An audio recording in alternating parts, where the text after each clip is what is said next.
மிகப்பெரிய ரகசியங்களும், மர்மங்களும் இந்த மண்ணுக்கடியிலயும் ஒளித்து வைக்க முடியும். அந்த மனிதரால் மண்ணுக்கடியிலும் ஒளித்து வைக்க முடியும். அப்படிங்கிற ஒரு விஷயத்த ஒரு உதாரணமா, இந்த கிரீன் ரியர் ரீசெட் பகுதி ஒரு உதாரணமா சொல்லலாங்க. அது எப்படின்னா, 1958ஆம் ஆண்டு இந்த ரீசெட் முன்பகுதியில பார்த்தோம்னா, மிகப்பெரிய ஒரு பள்ளத்த நோண்டியிருந்தாங்க இந்த அமெரிக்கா கவர்மெண்ட். இந்த எதுக்காக இந்த பள்ளத்த நோண்டுனாங்க அப்படிங்கிற ஒரு விஷயம் ஒரு மர்மமாவே இந்த கவர்மெண்ட் வந்து ஒளிச்சு வச்சிருக்காங்க. ஒளிச்சு வச்சு இது மிகப்பெரிய ஒரு பள்ளத்த நோண்டுனாங்க. இங்க இருக்கிற மக்கள் என்ன நினைச்சிட்டாங்கன்னா, இது எதுக்காக நோண்டுறாங்க அப்படிங்கிற விஷயம் புரியாத நிலையில, ஒருவேளை அந்த நியூக்ளியர் எக்யூப்மெண்ட்ஸ் உருவாக்குறதுக்காக அதை நோண்டி இருப்பாங்க அப்படிங்கிற விஷயத்துக்காக அந்த மக்கள் வந்து நினைச்சிட்டு இருந்தாங்க.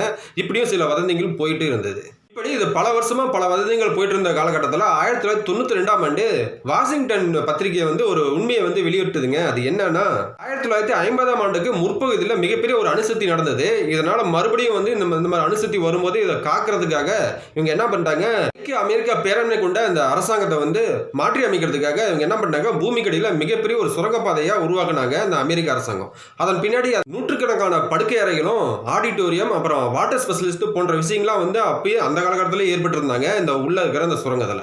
இப்படி மினி ஒரு கவர்மெண்ட் நடத்துகிற அளவுக்கே ஒரு விஷயத்தை கொண்டு வந்தாங்க அமெரிக்க அரசாங்கம்.